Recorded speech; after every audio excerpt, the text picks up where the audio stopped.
Okay. Welcome back. Welcome to the September 23rd meeting of the Chatham Township Committee. We have just returned from executive session. We've already received confirmation that adequate notice of the meeting was given, and we've had our roll call. So I would like to ask everybody to join me in the flag salute.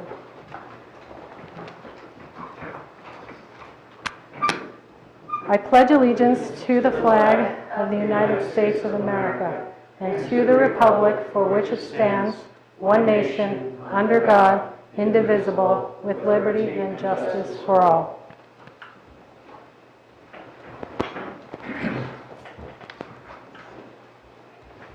Okay, I just realized I don't have video or, there we go. Anyone to unmute? Okay, yep, I just realized that, okay. Okay, so we're going to move on to, okay, we're moving on to approval of the agenda. Can I get a motion to approve the agenda? And a second? Second. All in favor? Aye. Aye. Any opposed? Okay, we're good to go. Good, so we're going to move on to our proclamations, and our first one is honoring Dot Stillinger. Whereas Dorothea Dot Stillinger was first appointed to the Chatham Township Environmental Commission in 1998, and whereas following 23 years of continuous service, Dot has resigned from her position on the Environmental Commission. And whereas Dot's community involvement also includes membership on the Great Swamp Watershed Association Board of Trustees, and whereas Dot spends her summers working in the nature program of the Silver Bay YMCA on Lake George, and whereas following earning a BS in mathematics from the University of Rochester, an MS in mathematics from Yale, and completing additional computer science coursework at NYU, Dot enjoyed a 40-year career as a computer systems consultant at Bell Labs before retiring in 2000. And whereas under Dot's leadership in the town of Chatham, in the Township of Chatham Environmental Commission saw the development of the Green Village Pond Trail, obtained grants for electric vehicle charging stations, and successfully advocated for legislation prohibiting pesticides on municipal recreation fields. And whereas Dot has been a champion of preserving open space areas and protecting the environment, and whereas Dot has an awareness, knowledge, and understanding of the water systems and ecology and topography in Chatham Township that is rivaled by none. Now, therefore, be it proclaimed that the Township Committee of the Township of Chatham recognizes Dorothea Dot Stillinger for her many years of dedicated service to Chatham Township and her work to protect the environment. Be it further proclaimed that the Township Committee, on behalf of all of the residents of the Township of Chatham, wish Dot continued health and happiness in the next chapter of her life. Dot Stillinger.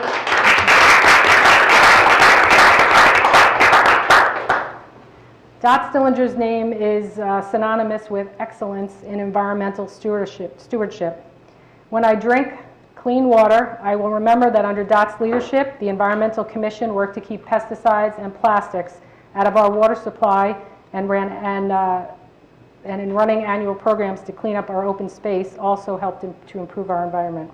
When I breathe fresh air, I will remember that under Dot's leadership, the Environmental Commission worked to replenish trees lost to storms, to reduce idling, and to support electronic vehicles through the installation of charging stations. Dot leaves behind a great team under the leadership of Maureen Kelly, but her departure will be sorely missed. I hope others who are passionate about our township quality of life and maintaining our environment will step forward to join the Environmental Commission and help fill the void. Thank you, Dot, for your service.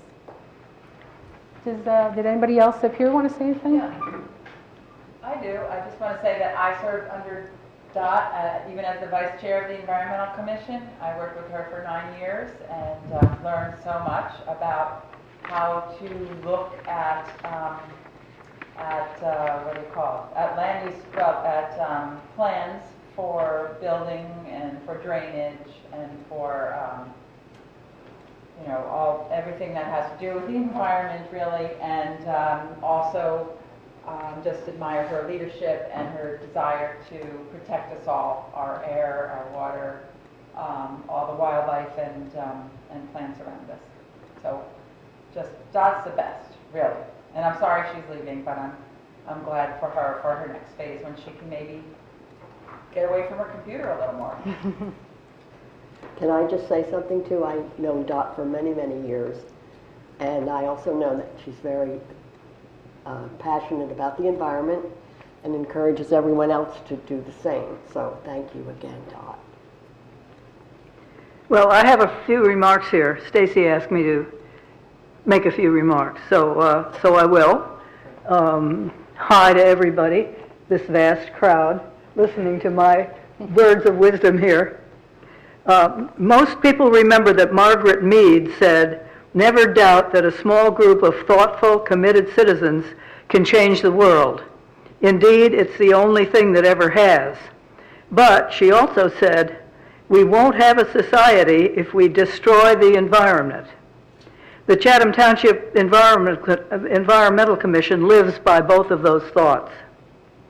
Since 1968, when the Chatham Township Environmental Commission was first established, just months after the state of New Jersey itself enabled the creation of environmental commissions, CTEC volunteers have built a reputation for the township as a leader in environmental protection. The greats were Abby Fair and Helen Fensky, who pioneered protections for the Great Swamp watershed, which includes most of the township. The first CTEC chair was Sam Averett. Members of that environmental commission included Art Heil and Elise Davis. These may be people some of you know. They produced the first natural resources inventory in 1974. Jumping ahead, Pat Collington and Kathy Abbott obtained grants for programs. Steve Carroll, with Kathy and Pat, secured Sustainable Jersey certification the first year New Jersey created that initiative. Steve and then Maureen Kelly did the same in every cycle since. The tree sapling sale headed by Mike Kelly led in subsequent years to the tree seedling giveaways headed by Kara Fieser. Recently, Kara led the project to pass the first in the state local ordinance requiring organic lawn care on all municipal recreation areas. Jessica Romeo helped pass the plastic bag ban at the state level as well as in the township.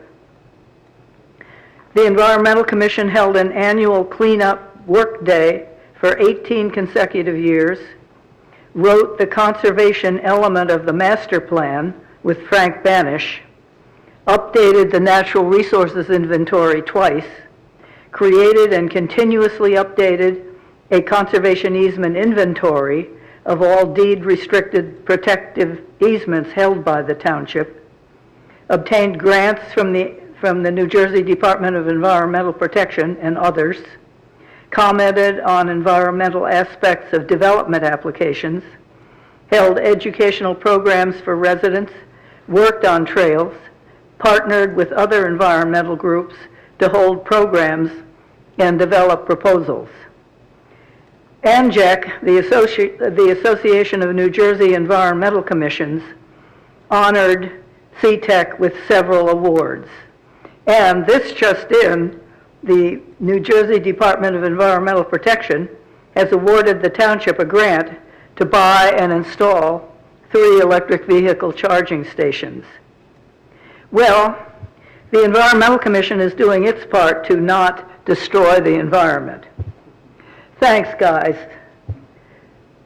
And thanks to the Township Committee, who every time the environmental asked for an ordinance or resolution, came through with it graciously. It really has been an honor and privilege, and exciting and fun to be part of all this. Really. Thank you. You know what, Dad? I'm going to give you your proclamation, and maybe we can get, yeah. Whoa. Sure. Does the committee want to come down also?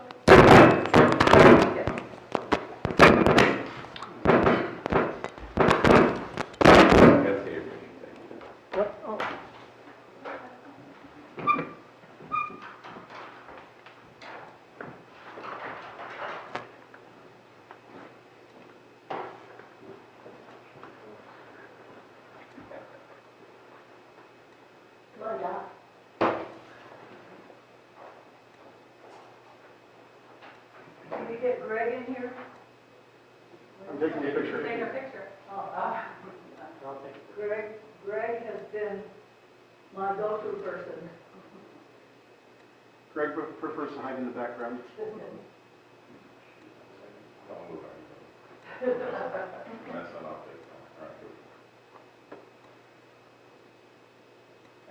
One more so I don't make sure we get your elbow.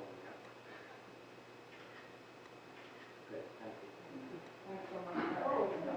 Thank you for all of this. Thank you for coming out with it as well. Oh, well, a plug for the environmental. Okay. Let's hope others. You need a lot of people to take your Place place. them going, yeah.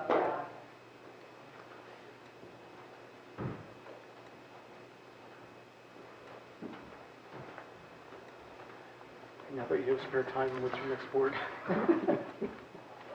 Don't worry, I'll think of some way to pester you. You know what, I know.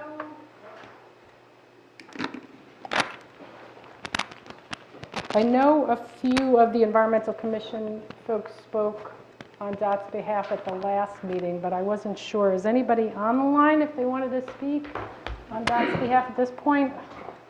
I know they did speak last time, but I just wanted to check. I don't have any hands raised. Okay. It's back to school night somewhere in there. Oh, got it. Bunch of them Okay. there, yeah. Okay. Okay, great. So next up, we have the proclamation for Hispanic Heritage Month. Whereas each year our country observes Hispanic Heritage Month from September 15th to October 15th to celebrate the rich culture, heritage, and many contributions of Hispanic people. And whereas Hispanic people represent a wide range of nationalities and backgrounds, from recent immigrants to families whose roots date back to the early Spanish settlers and include indigenous peoples. And whereas in 1565 the Spanish established the settlement of St. Augustine, Florida, which is now the oldest continually inhabited American city. And whereas nearly 1 in 5 Americans, 62.1 million people, and 1 in 5 New Jersey residents are of Hispanic origin, a group that is growing at a rate faster than any other. And whereas Hispanic Americans are the largest minority group in the United States today, and generations of Hispanic Americans have consistently helped make our country strong and prosperous. Whereas Hispanic people bring to our country the traditions and cultures from Mexico, Spain, Cuba, Puerto Rico, the Dominican Republic, Colombia, Ecuador, Peru, and other Latin American and Iberian nations. And whereas Hispanic people have had a positive influence on our country through their strong commitment to hard work, family, faith, and community service, and have successfully realized the American dream while at times facing bigotry and prejudice. And whereas this year's theme, Esperanza, a celebration of Hispanic heritage and hope, invites us to create greater awareness of Hispanic contributions and to hope for full inclusion and acceptance in the future as our nation continues to become more diverse. Now, therefore, be it resolved that I, Stacey Ewald, Mayor of Township of Chatham, hereby proclaim September 15th to October 15th, 2021 as Hispanic Heritage Month, and encourage all residents to join us in this recognition.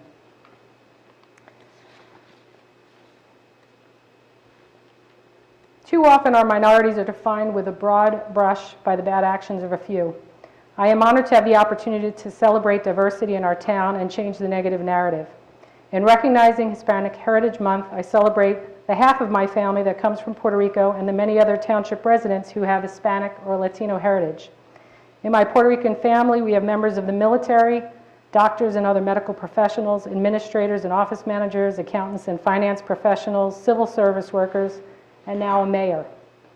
Like them and so many others of Hispanic descent, they contribute to our country with love for family and friends, love for their country, and a passion for life. I thank them for enriching my life and for enriching our nation. Thank you. Okay. And our last proclamation, it is Fire Prevention Week. Whereas the Township of Chatham is committed to ensuring the safety and security of all those living in and visiting Chatham Township, and whereas home fires killed more than 2,770 people in the United States in 2019, according to the National Fire Protection Association, and the fire departments in the United States responded to 339,500 home fires, and whereas smoke alarms sense smoke well before you can, alerting you to the danger in the event of fire, in which you may have as little as 2 minutes to escape safely, And whereas working smoke alarms cut the risk of dying in reported home fires in half, and whereas Chatham Township residents should be sure everyone in the home understands the sounds of the alarms and knows how to respond, and whereas Chatham Township residents who have planned and practiced a home fire escape plan are more prepared and will therefore be more likely to survive a fire, and whereas Chatham Township residents will make sure their smoke and CO alarms meet the needs of all their family members, including those with sensory or physical disabilities, and whereas Chatham Township first responders are dedicated to reducing the occurrence of home fires and home fire injuries through prevention and protection education, and whereas Chatham Township residents are responsive to public education measures, are better able to take personal steps to increase their safety from fire, especially in their homes, and whereas the 2021 Fire Prevention Week theme, Learn the Sounds of Fire Safety, effectively serves to remind us it is important to learn the different sounds of smoke and carbon monoxide alarms. Whereas, that one I didn't know, but anyway, whereas the residents of Chatham Township are served by the Chatham Township Volunteer Fire Department and the Green Village Fire Department.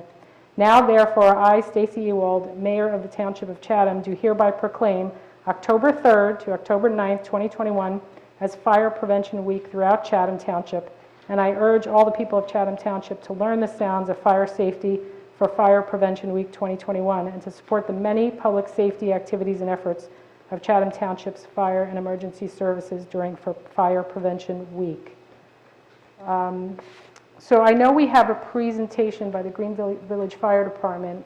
I did want to say a couple of words following up because they did take care of a fire on Susan Drive. But I guess... And Madam Mayor, you by all means do that. We have two representatives. We have the president of the Green Village Fire Department here tonight, as well as the president of the Chatham Township Volunteer Fire Department here tonight to accept the proclamations Oh, okay. from the Township Committee. Wonderful. And so you might want to do that, and we can take some pictures. But Greg, if you could also put up the photos of that fire that you were talking about, and then if you wanted to make comments Yeah. about it while both gentlemen are here, that would be great. Great. Okay, so as I mentioned, there was a fire on Susan Drive on September 10th, and I received a letter from our Fire Marshal Chris Shea regarding the event, and I'd like to read some of what he said in that letter. The first arriving fire officer and apparatus encountered heavy fire from the rear of the structure, and visible fire was seen from the windows of the first and second floor. The members of the fire department stretched hose lines to the rear of the house as well as into the front door. This was not going to be an easy fire to extinguish with the large amount of fire. Some interesting observations that I witnessed during this tragic event cannot be left out and forgotten about. During the initial minutes of this fire prior to the mutual aid departments arriving, the members of the Chatham Township Fire Department and Green Village Fire Department encountered extreme fire conditions with extreme heat and zero visibility. These firefighters pushed themselves into an environment that was clearly not tenable for a person to be in. The goal was to search for life and save the house. Luckily, all of the residents were out of the house by the time the fire department arrived. Although the house is damaged and will need extensive repair, it is still standing. While I did my investigation that night, we found that multiple areas of the house experienced what is called flashover. This is when the room or room's surface molecules all ignite with the superheated gases. The temperatures can and do reach over 1100 degrees. Usually if a firefighter is caught in this situation, they do not survive. Wow.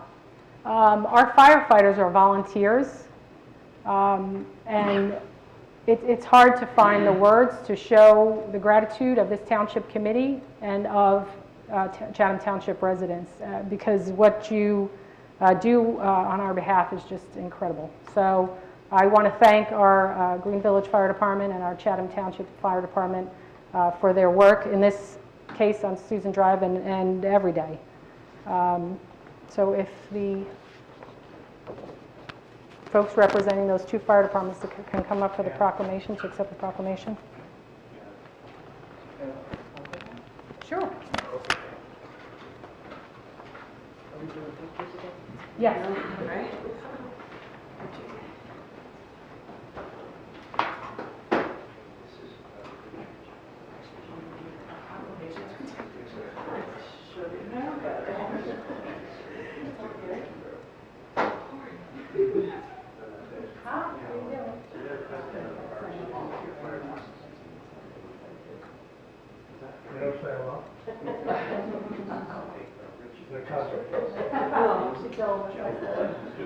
You're admitting it now. I'm sorry.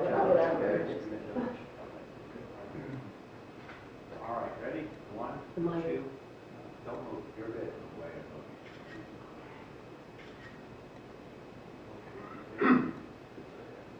Everybody's eyes are open? Thank you.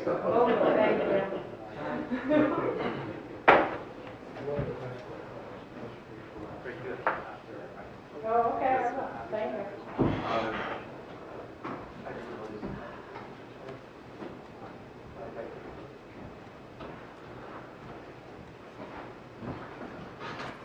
You take that, the other one's inside, we'll give it to Richard.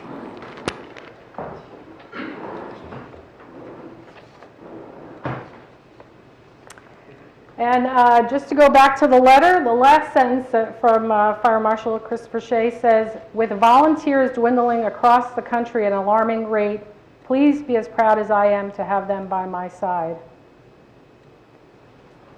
Thank you very much. And I ask the residents of Chatham Township to please support your firefighters and your fire department. They do rely on your donations for a lot of what they do. So I encourage residents to go online to the Green Village Fire Department and the Chatham Township Fire Department and donate to help them out. Thank you.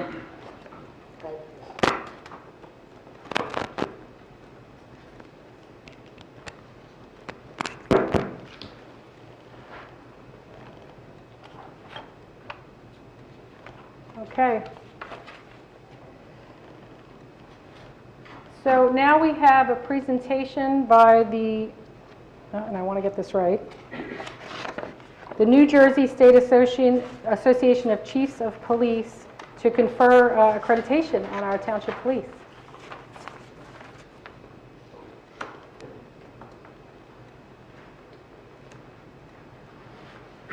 Good evening, Mayor, members of the council. It's actually what I'm here to do tonight is to recognize the police department for having achieved their second reaccreditation. And why is that significant? That is because out of possibly 460 agencies that would be eligible to receive accreditation or actually apply for accreditation and enter the program, about 43% of them have successfully made it. There are many others that are trying as we speak. Now, that is the initial accreditation. So those that actually completed and 3 years after apply for reaccreditation, meaning they have to maintain and follow those best practices for the 3 years thereafter. So then the percentage drops to 32%. For those that actually have done what the Chatham Township Police Department has done, and they've actually done it twice, then the percentage drops to 12%. So that's clearly an elite group of law enforcement agencies that they have joined today by having achieved their second accreditation. So they're committed. They're committed to following best practices not only at the state level, but at the national level as well. So if you indulge me for a couple of minutes, I'd like to share with you the significance of the accomplishment, even though I think I already stated how significant it is for them and for you. So the Chatham Township Police Department has made a commitment to adhering to best practices at the state and national level in a highly regarded voluntary statewide law enforcement accreditation program. This program, administered through the New Jersey State Association of Chiefs of Police and the New Jersey Law Enforcement Accreditation Commission, has helped to transparently demonstrate the professionalism and preparedness of state's law enforcement agencies. The New Jersey State Association of Chiefs of Police Law Enforcement Accreditation Program is purposefully designed to enhance, to enhance the professionalism and transparency in the state's public safety system. During these uniquely challenging times, which add to the remarkable achievement of this police department doing it to a pandemic year. So during these uniquely challenging times and the threat to our health and safety, encouraging law enforcement agencies to follow standardized practices and policies is a potentially life-saving and cost-effective investment of time and resources. So accreditation gives an agency, such as the Chatham Township Police Department, a preparedness plan and verification of excellence. So accreditation status represents a significant professional achievement, certainly achieved by the Chatham Township Police Department. Accreditation, I want to share with you, is a process, and the foundation of accreditation lies in the adoption of standards containing a clear statement of professional objectives. In the state of New Jersey, it's 112 standards, many of which require multiple proofs of compliance. Accreditation is a progressive and time-proven way of helping law enforcement agencies calculate and improve their overall performances. It is a certification by an independent reviewing authority, in this case the New Jersey State Association of Chiefs of Police, that the accredited agency was carefully measured against an established set of state and national standards. And in the case of the Chatham Township Police Department, I am proud to say has exceeded many of the accepted practices in the field of law enforcement. So accredited agencies are better able to defend against lawsuits and citizen complaints. Accreditation provides objective evidence of an agency's commitment to excellence in leadership, resource management, and service delivery. Government officials can be more confident in the agency's ability to operate efficiently and meet community needs. As I've seen the involvement of the community here, I can say that accreditation embodies the precepts of community-oriented policing. It creates a forum in which police and citizens work together to prevent and control challenges confronting law enforcement, and provides clear direction about community expectations. No longer do we dictate the service that we provide from a law enforcement standpoint. We involve the community in helping us frame, as the Chatham Township Police Department has done, the kind of the law enforcement service delivery that they believe is most suitable for their needs. Officers accredited in agencies are able to take pride that they have been objectively recognized for their professionalism and adherence to the highest standards. I'll close by actually sharing with you some of the observations by the commissioners during the review of the final assessment. After the rigorous 3 years, there's an actual final assessment. Typically it's done on site. Due to the pandemic, it was done virtually.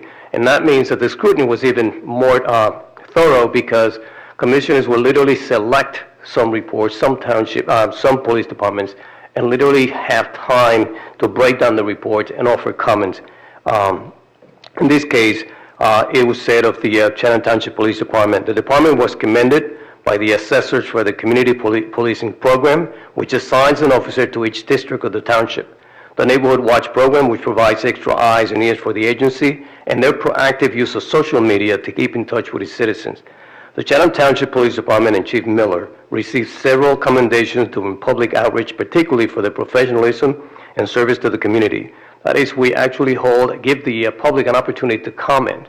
They either email me directly, or they call in during a session. And I must say that it was an overwhelming demonstration of support for your police department. So that speaks volumes about what the public thinks about them. Under the leadership of Chief Thomas Miller, the high level of competence, leadership, and professionalism is evident within the agency. So in closing, it is the opinion of the assessment team that the Chatham Township Police Department is a highly professional and committed agency which exemplifies all of the tenets of law enforcement accreditation at the state and national level. So it is indeed, I say again, my honor tonight, on behalf of the New Jersey State Association of Chiefs of Police and the New Jersey Law Enforcement Commission, to congratulate Chief Thomas Miller, the members, Accreditation Manager Lieutenant Christopher Slayton, the members of the Chatham Township Police Department, the mayor, the council, and those citizens that they so proudly serve, for achieving their second state accreditation, joining a very exclusive group of law enforcement agencies that amazes important commitment to excellence in policing. So to all, indeed, congratulations. This is the time where people typically clap. Certainly not for me, but for your police department. And I'd like to then present you, Mayor, and the police department, the chief in the police department, with the actual certificate of second reaccreditation. So, Chief, it's all yours now. You earned it. Congratulations. Thank you. Let me get out of the way. Yeah, I wanted to say something, but why don't we do a quick picture, and then...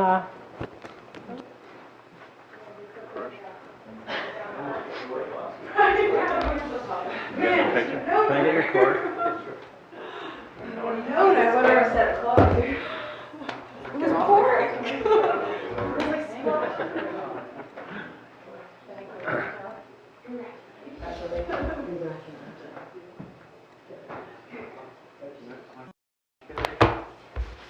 You got one more. What's your name?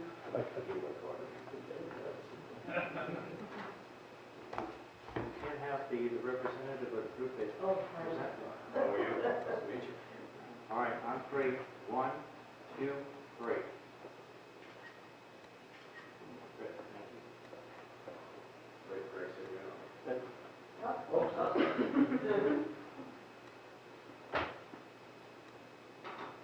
thank you. Thank you.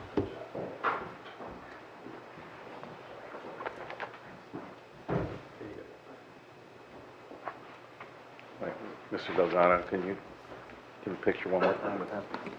Before you guys run out, I just want to say, We're just gonna take one more picture really quick. Oh, one more picture, okay.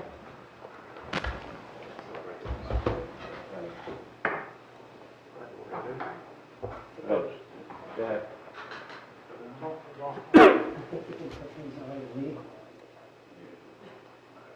Thank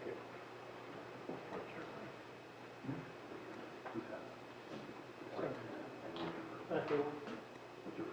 Brad. Thank you.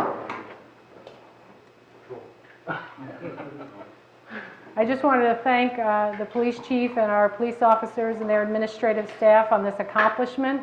To know the Chatham Township Police Department is to know their professionalism and their care for community. We appreciate everything you did to earn this accreditation for twice, for the second time, which is amazing. Our residents are very appreciative. I also wanted to thank the police department for their efforts and the recent conviction and sentencing of a perpetrator who committed 3 home burglaries and car thefts in the township last year. Detective Buda Blanford and several other officers are to be commended for their work in bringing these investigations to a successful close. So thank you again. We really appreciate all you've done. Thank you. Thank you. Thank you. Good evening. Thank you. Have a good night. Thank you.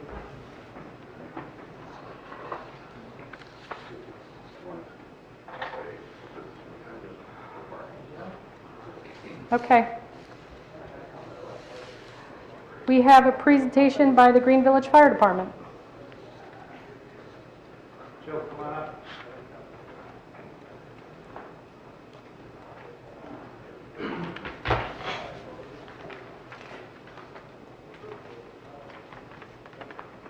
I was asked to come and give you an idea of what we have forthcoming down the road. And Fire Prevention Week is October 3rd through the 9th. On October 3rd at the Green Village United Methodist Church, we have a Fireman's Sunday, and it's open to all departments and as well as the EMS. So we try to get a decent turnout, 10 o'clock is the service.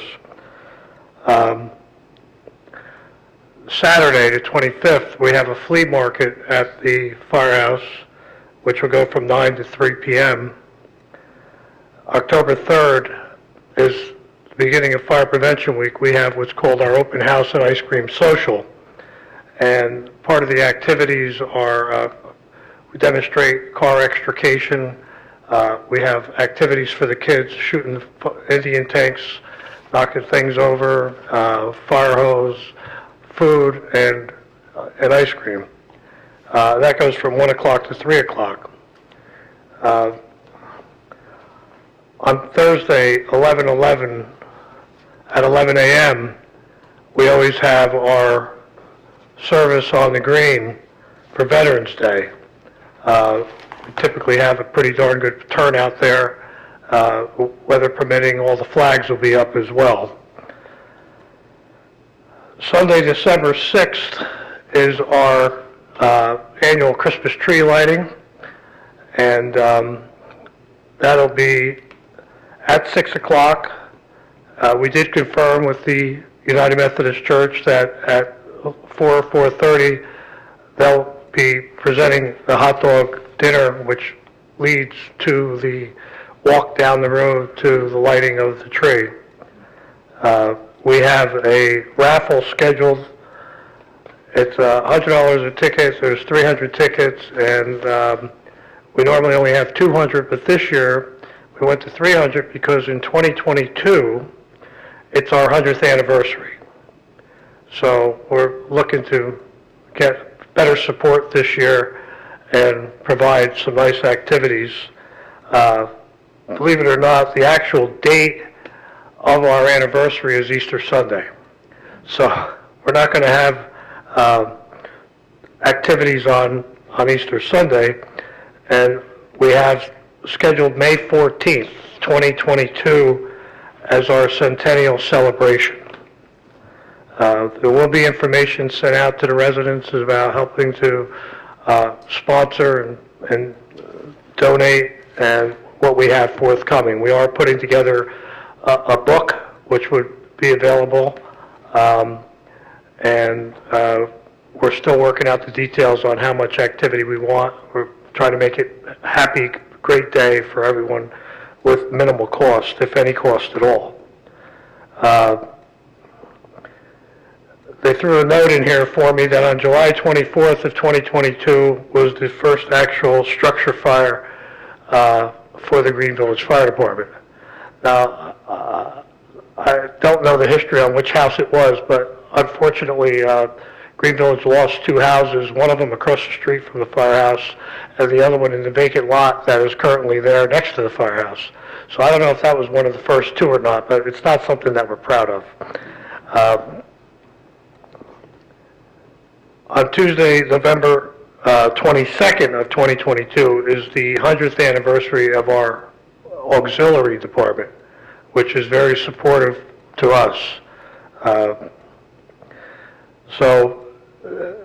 We do want to recommend that sometime between Fire Prevention Week and Daylight Savings, which is November 7th, people get in the habit of replacing the batteries in their smoke alarms and in their CO detectors, because as Richard will say and I will say, a lot of our calls are because of defunct batteries, and it would save us a lot of hassle should the batteries just automatically be replaced on an annual basis. People get in the habit of doing that.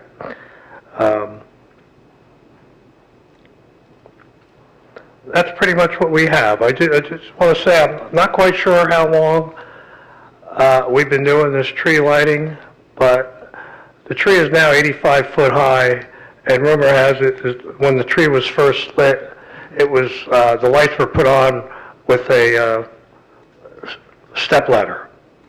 So it's been a long period of time, and I don't know if you've noticed, we have a new sign out front, which I will say is a contribution from Bailey and Taz Brower, which we're very appreciative of, and we look forward to everybody coming to the open house, and we look forward to everybody partaking and being part of our 100th anniversary.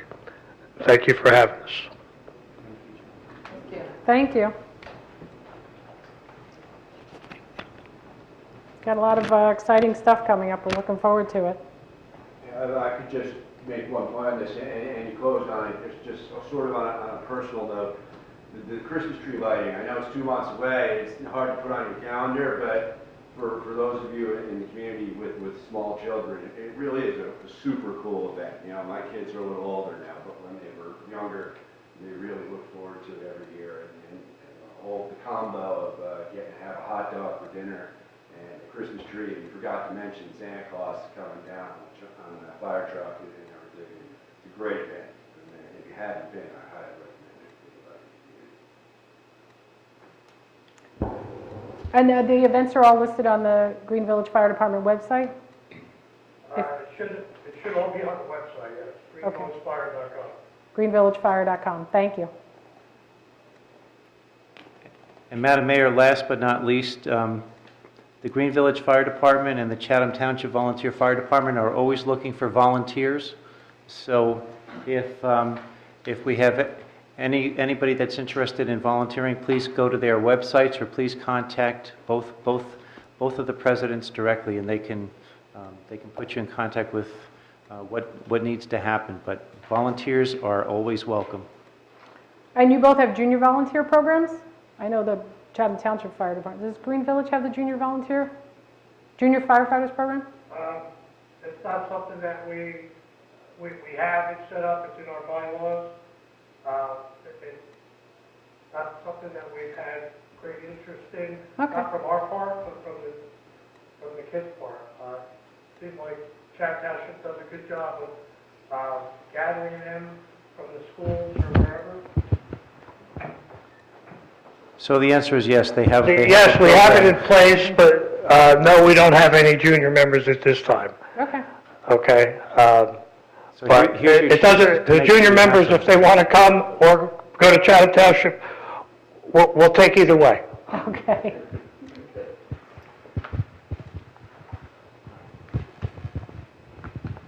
Wonderful. So normally I would have the mayor's message, but I've been doing a lot of talking, so I think we're going to roll any of my additional comments into my report, the regular reports. But I will move on to committee reports, and we'll start with Committeewoman Felice. Hi. Let me see. Colony Pool anticipates sending out a membership survey soon. The goal is to get formalized feedback, analyze the responses, and complete a report for presentation purposes. Additionally, the pool committee is planning on meeting soon to discuss 2022 membership rates, as well as capital improvement suggestions to present to the committee this fall. Additionally, the joint court met, and nothing really too exciting there. I agree. That's all I got. Okay, Committeeman Hamilton.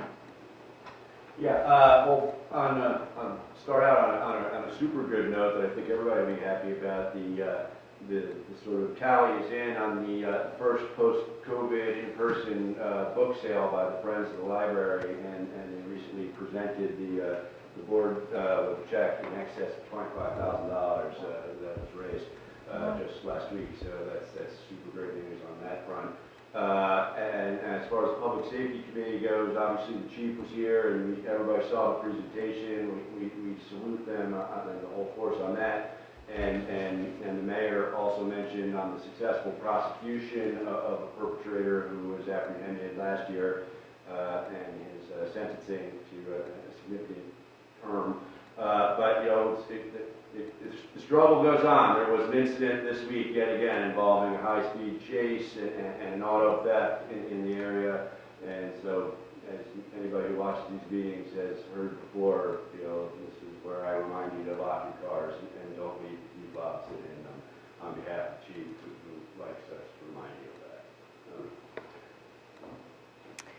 of that. Okay, Committeewoman Fundako. Yes, I have a few things. First of all, the Art League of the Chathams, we finally set up our art show here in the municipal building after maybe a good year and a half or so. And the opening reception will be on October 17th from 2 to 4 in the afternoon. We also have a solo show in the Life Lover Gallery. The Diversity Committee is planning an event here at the municipal building grounds on October 23rd called The Faces of Chatham. It will feature dancing, music, and performances from various cultures. And if you know of anyone that would like to participate, let them know. Maybe there's some Irish dancers out there that want to come and do their little dance. They will also have in my house. Pardon me? I have someone in my Why house. don't you do that? I don't know if they'd go for it. I think that would be fun. They will also have a booth at the Fishwack Festival and hope that everyone will stop by. Actually, today I went out with the Town and Country Garden Club and we put some chrysanthemums at the Veterans Memorial at the Green Village Green. And they will continue to put in various plantings and it will be well taken care of for the entire year. The plants were donated by the Creekside Farm here in Chatham Township. And one other thing, the Historical Society is having a presentation on Sunday via Zoom about the women of Chatham Township, from colonial times to modern times, from ordinary to extraordinary. And you'll enjoy spending time with these women. And that's it. Thank you. Deputy Mayor Abbott. Yes, a report on the Senior Center. I did meet with the director, Julie Wright, and she is really very on top of everything there. And she says, interestingly enough, that there are 2 generations of seniors that she's serving. So you're talking about a span of 40 years of people's lifetime that Senior Center can serve. I think it's got a great purpose in town. And so there are activities that are a lot of physical activities like pickleball, and there's a new table tennis activities going on, yoga. There's also writing workshops, films, social events, support groups. It's just an excellent place for people to have as a resource in Chatham. And it all is run, I guess, with donations, so they would appreciate your donations, and also to find out more about them, they're having a table at Fishwack. And also Joint Rec, I'm liaison for, they just started fall sports, and everything is back to post-COVID numbers, and that's all I have for now from them. You know, I was wondering, because Committeewoman Fondaco and Deputy Mayor Abbott had done a little video on dealing with lantern flies, but I don't know if residents really know, if all the residents really know. Do you want to kind of just quick explain, not so much how to mitigate, but why it's a concern? Okay, so spotted lanternflies have been a concern in Pennsylvania for a few years, and it was only this summer that they reached Morris County. And they are from Southern Asia, and they don't have predators here, and they're very strong, practically indestructible. They are, you can see them in the hundreds in certain areas in Chatham Township, and especially on a tree that is also from their habitat in Asia, called what we call the tree of heaven. It's called Ailanthus tree also. So what they do is they like that tree, and they do slowly kill them, somehow feeding on their sap, right? But that tree resembles a black walnut tree in its leaves, and I think maybe that's why they really are endangering the black walnut trees. You've all seen how we've had loss of trees. The ash trees have been cut down in the township to combat the emerald ash borer, another Asian import. And I'm not saying there's anything wrong with Asia. It's just that whatever the invading bugs are, it doesn't have a predator here. So it starts dominating, and whatever their food source is, gets killed. So you're supposed to, according to the Department of Agriculture, kill the lanternflies. And they look like just a sort of a big moth, but when they open their wings, you see beautiful red dots, and they're very bright, and I guess that's why they're called lanternflies. Again, in their native habitat, I guess something eats them. And I even was listening to a podcast from the Department of Agriculture, and it said that in Pennsylvania, where they've had them longer than New Jersey, they're trying to train birds to eat the lanternflies. I guess they have to be big birds, because these are crunchy insects. So. Yeah, right. Okay, so anyway, spotted lanternflies are not our friends, and you have permission to kill them. And they can be trapped passively without a lot of harmful chemicals that will hurt your own body. Yeah, they're jumpers, so if you put a bottle in front of them, they will jump right into the bottle, but that's a really slow way to catch That's more on. like something fun, Yeah. It's not like that they jump into a bottle. And my worry is that they would jump out while I'm trying to get rid of them, so. Yeah, they're pretty big, but you want to kill them if you see them, because they will destroy your trees. Okay, I was up next, and what did I have? Madison Chatham Coalition met. Detective Sergeant Ken Shannon of the Madison Police Department will give a presentation on drug trends on October 25th at 7:15 p.m. in the Madison Community House. While we're all paying attention to the legalization of marijuana, apparently something called Delta 8, I guess marijuana is Delta 9, and something called Delta 8 is now a bit of a concern in terms of drug trends. So something that the Madison Chatham Coalition and Municipal Alliance are paying attention to. I'll give a brief, in terms of a COVID update, we're still in good shape. In terms of cases, we had in the last week 11 new confirmed and probable cases. The prior week was 17.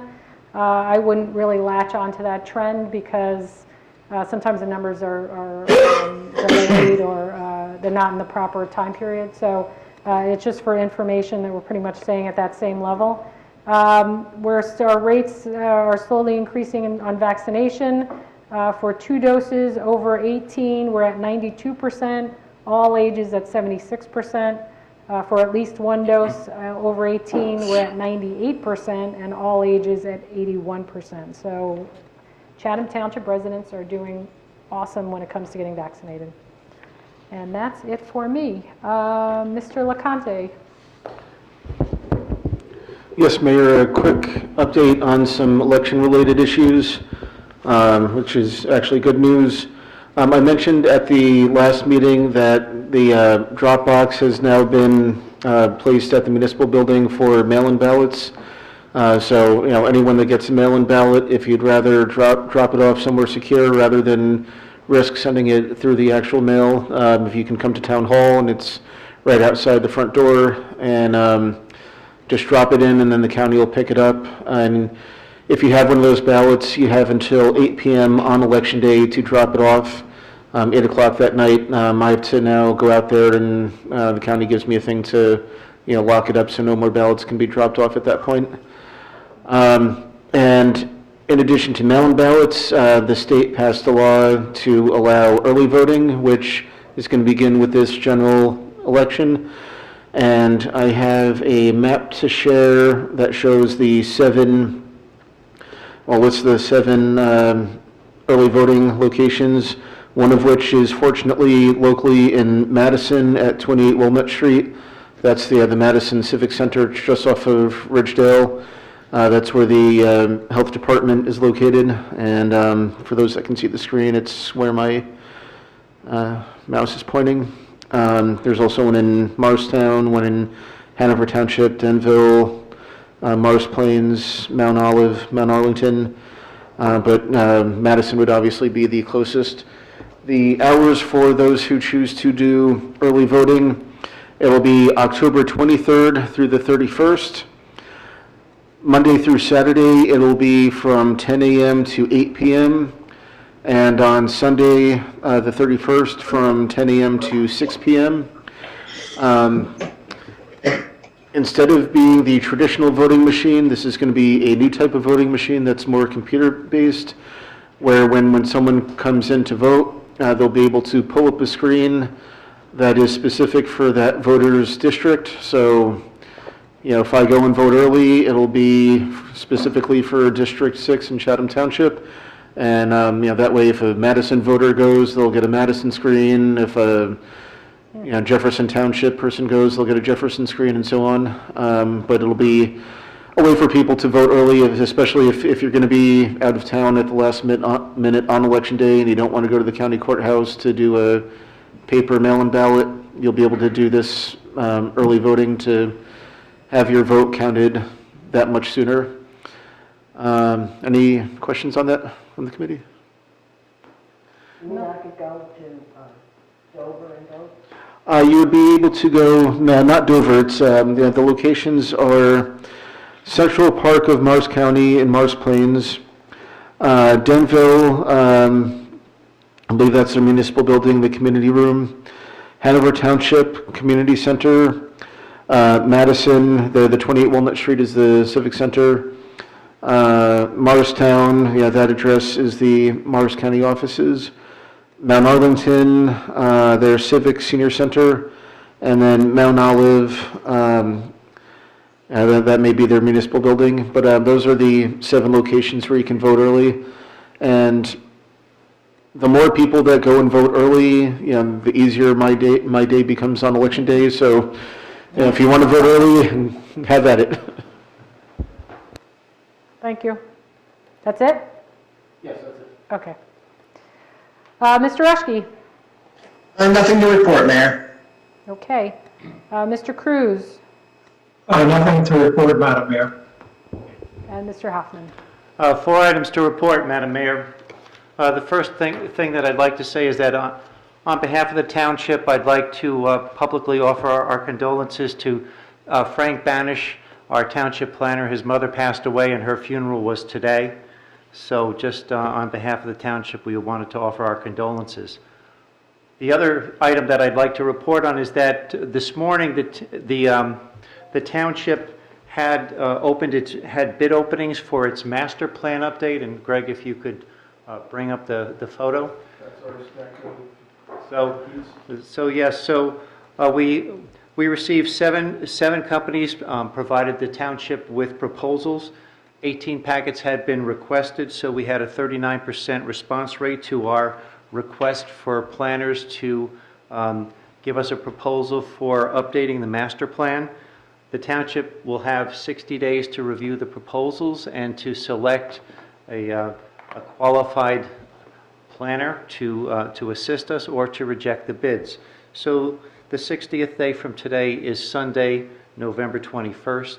The township has a meeting on November 28th, so our goal will be to see if we can select the appropriate.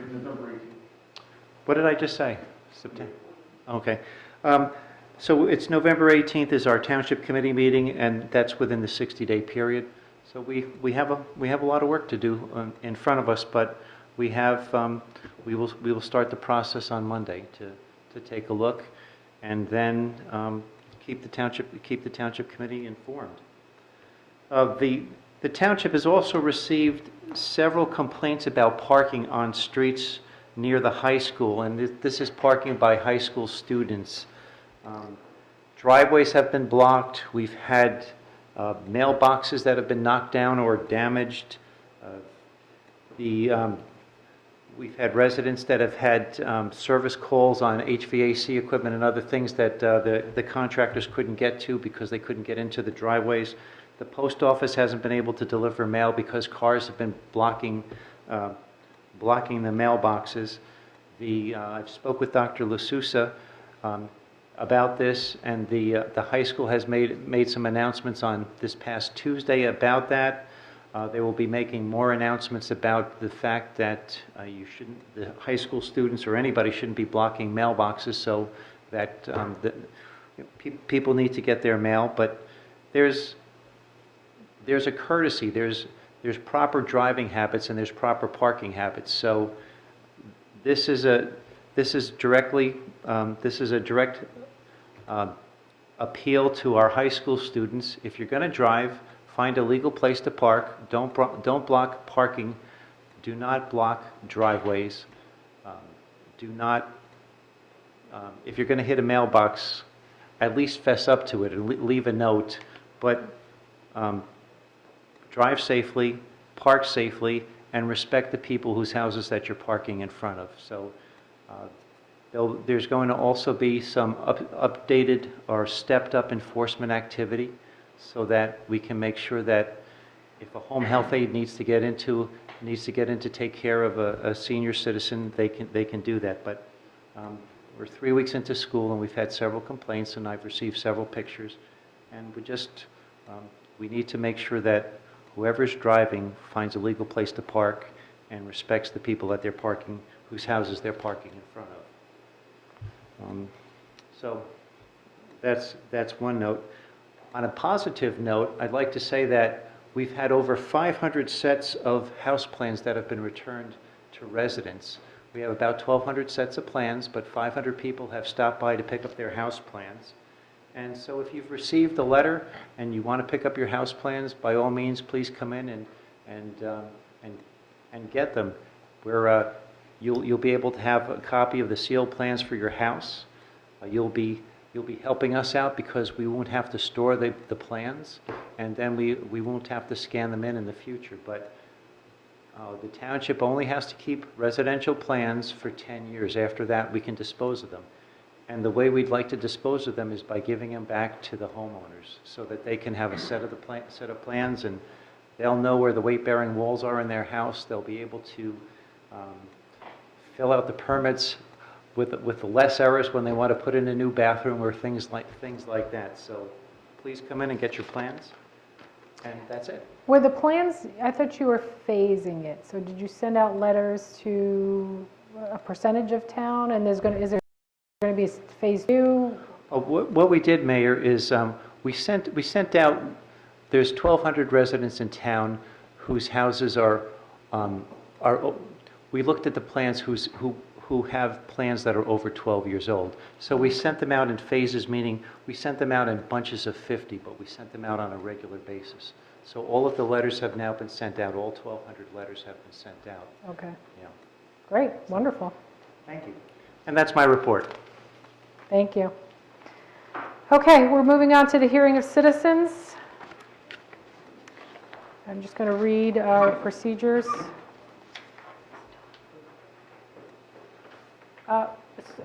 Hold on, I just have to read the procedures. Oh, Okay. sorry. Meeting access is guided by the state of emergency and the related governor's executive orders. The committee meeting room is open to the public, and we look forward to having you join us. For your convenience, this meeting can also be viewed remotely on Comcast Channel 29, Fios Channel 26, and Zoom, or you can listen from your phone by dialing one of the phone numbers listed on the agenda. If you are watching via cable TV, you can participate in the public comment sessions of this meeting by dialing any of the phone numbers which are listed on the agenda and which will be shown on your TV screen. Callers must press *9 to raise your hand to speak. If you are watching via Zoom, you may speak during any of the public comment sessions by following the Zoom instructions to raise your hand. Whether in person or online, when you are recognized to speak, please mind the following procedures. Say your name, spell your last name, and give the name of your street. You do not need to give your street number.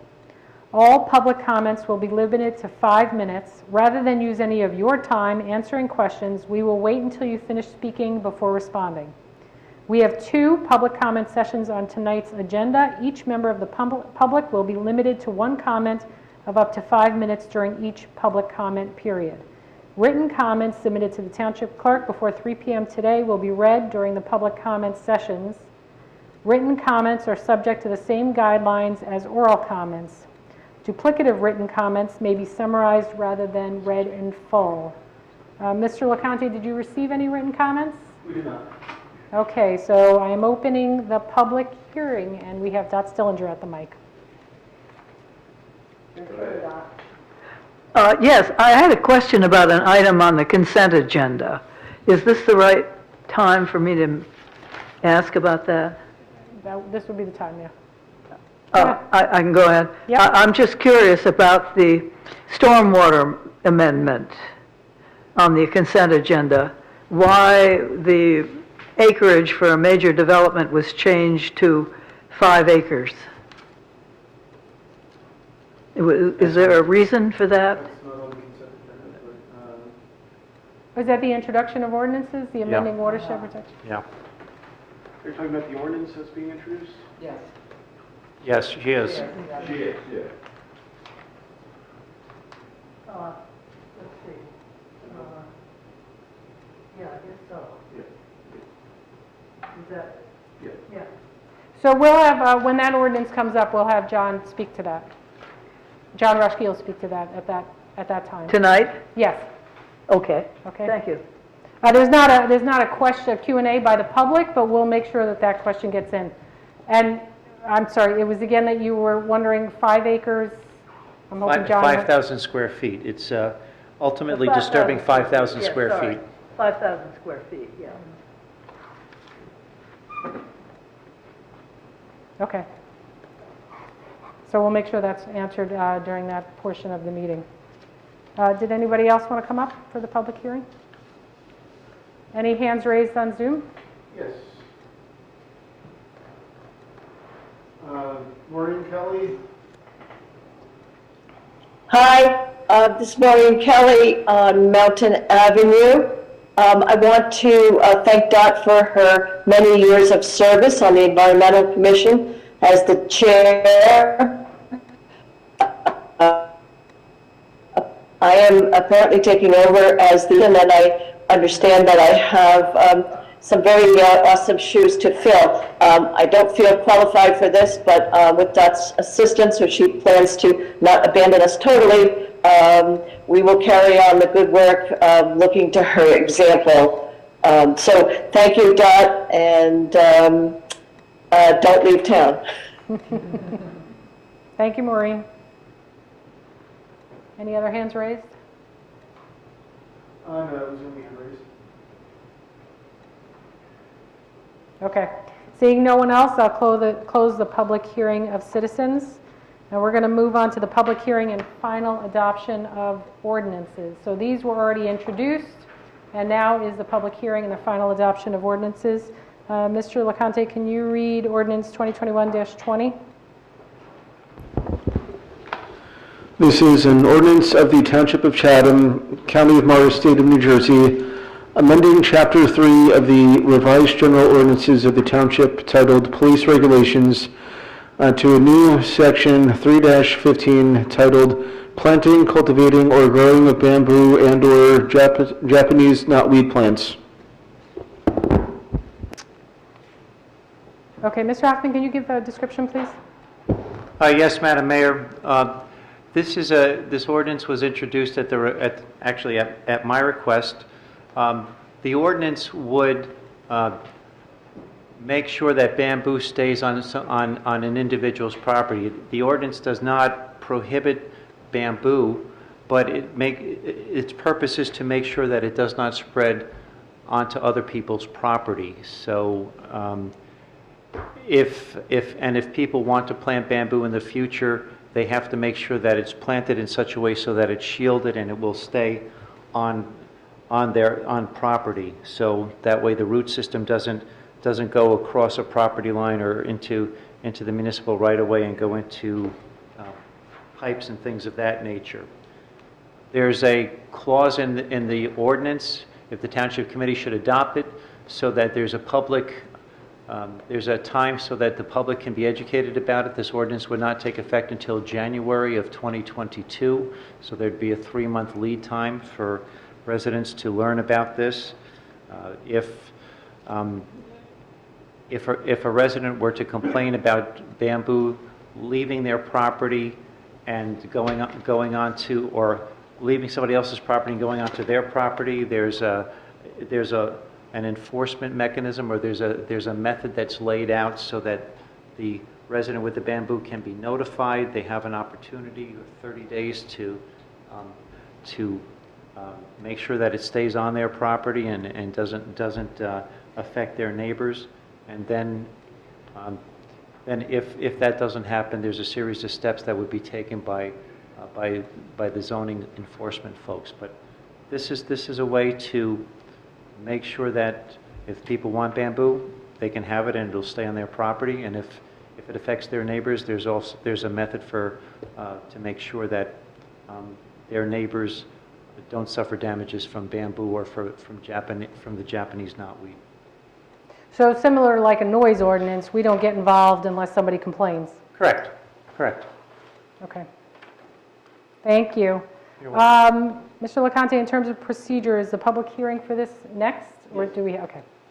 Okay, so we're going to open up a public hearing specific to this ordinance. So if anybody wants to comment on ordinance 2021-20, bamboo and Japanese knotweed ordinance, you can come up and speak now. You can come up to the mic.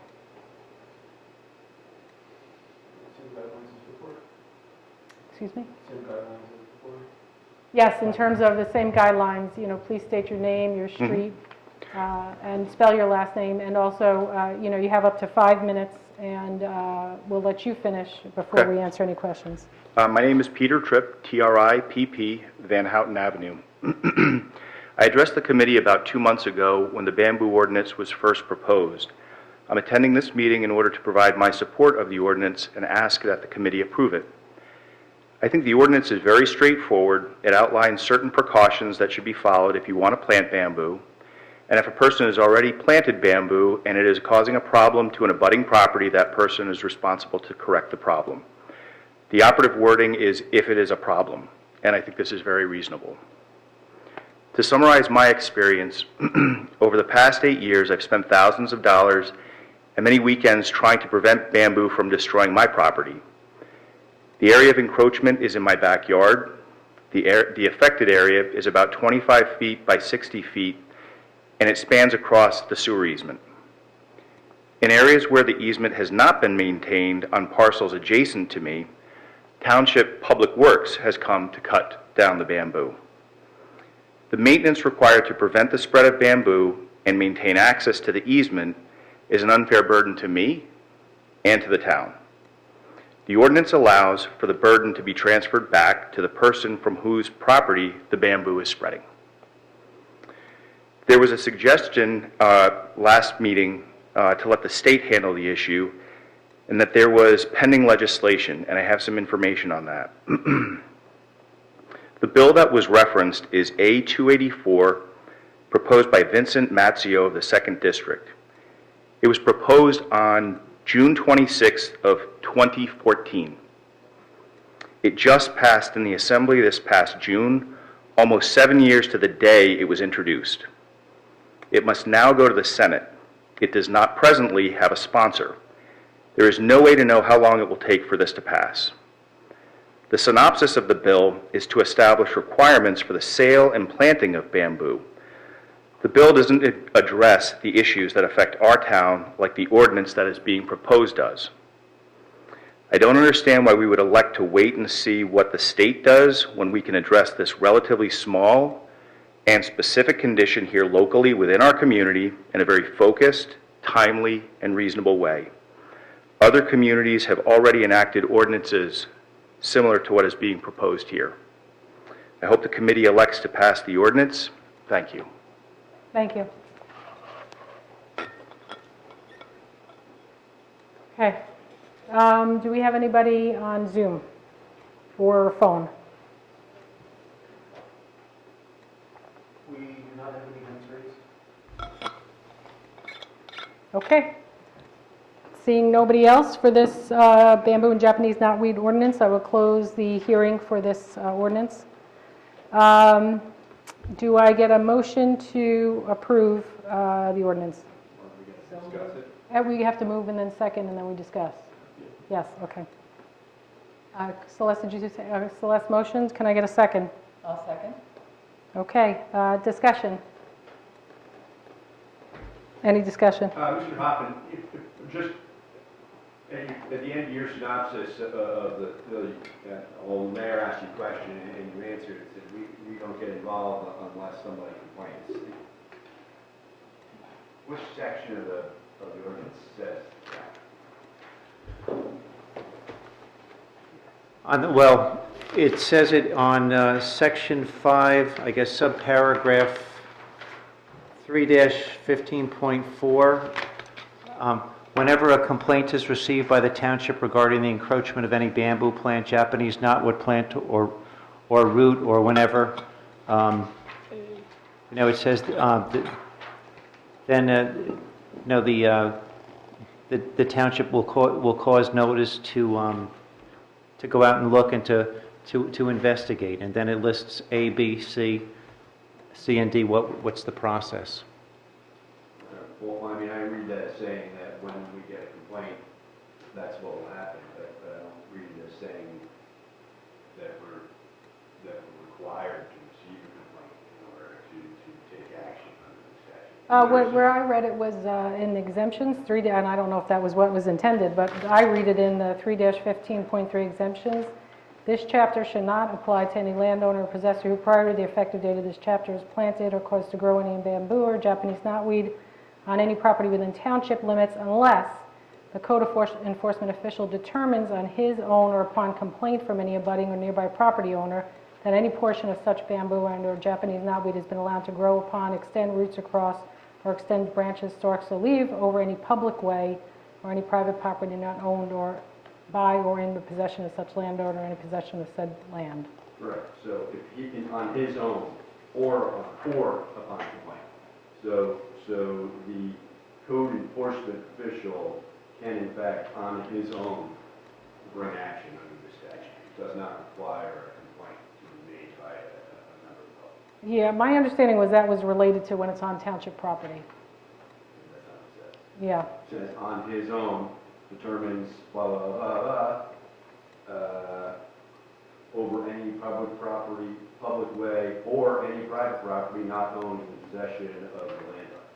So I'm just saying, Yeah. the code enforcement officer could be driving down the street and say, hey, I think there's some bamboo there, and I think it's not on that guy's property, and could theoretically take action. So the intent was, and correct me if I'm wrong, but I thought our intent when we had talked about this was to, if two residents are happy with their bamboo, then there's no issue.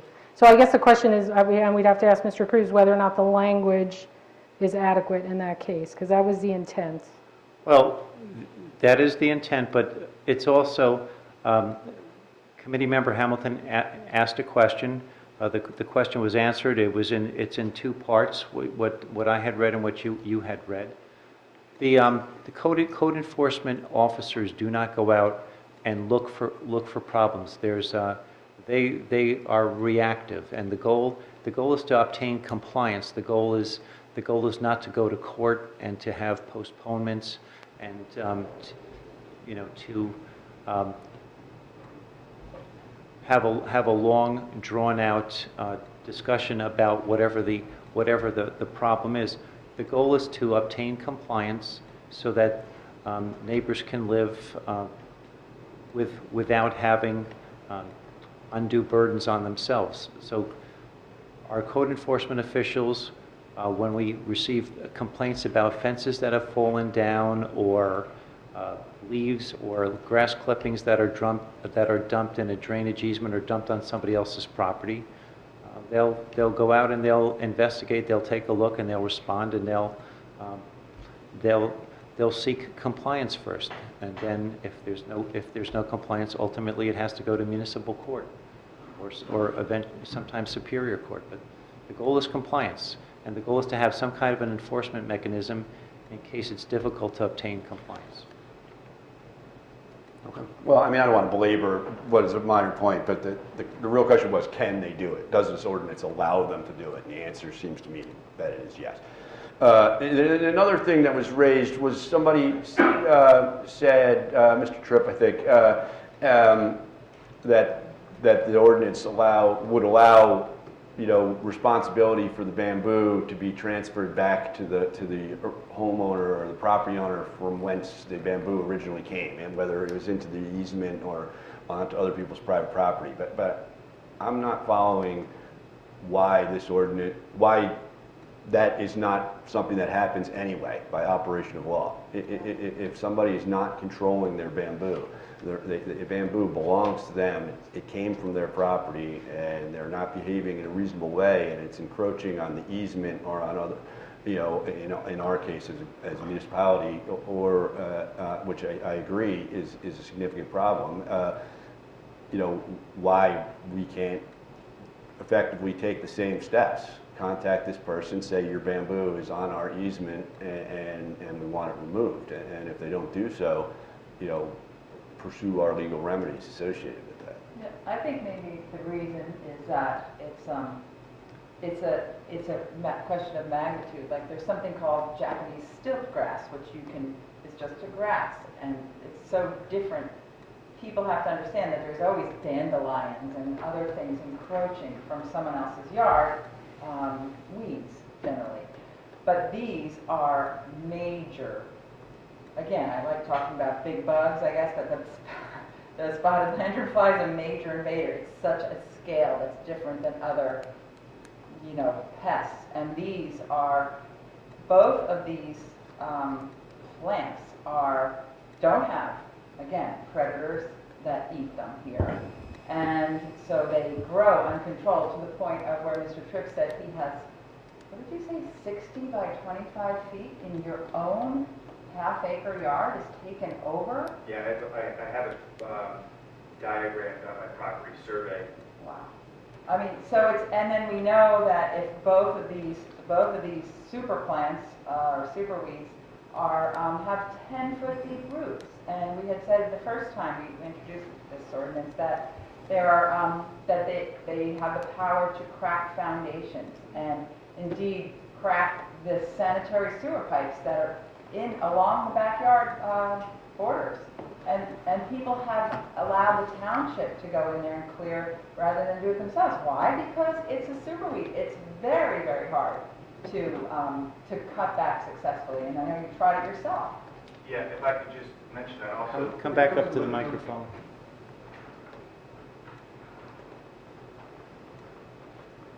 So the specific condition, this easement, the other thing that's interesting on our property is there's actually the manhole to access the sewer. So when we first moved into the property and this bamboo had taken over a big portion of our yard, we didn't even have access to this part of our yard. It wasn't until we started to clear this out that we saw that there was in fact like a swale, which has to do with drainage and preventing water from going to an adjacent property and things like that.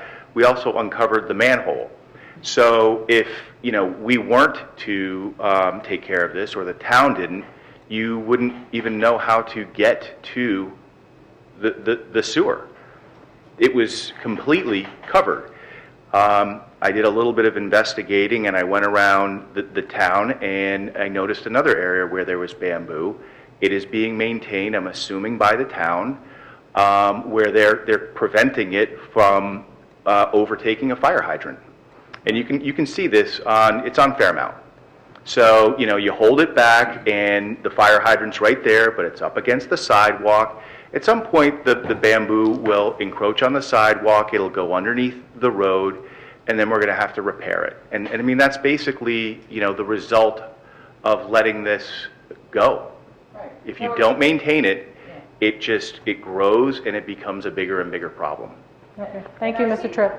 I've seen also that, as I'm walking around town now, bamboo is coming into my radar more because of this ordinance, and I see it in people's side yards between two homes.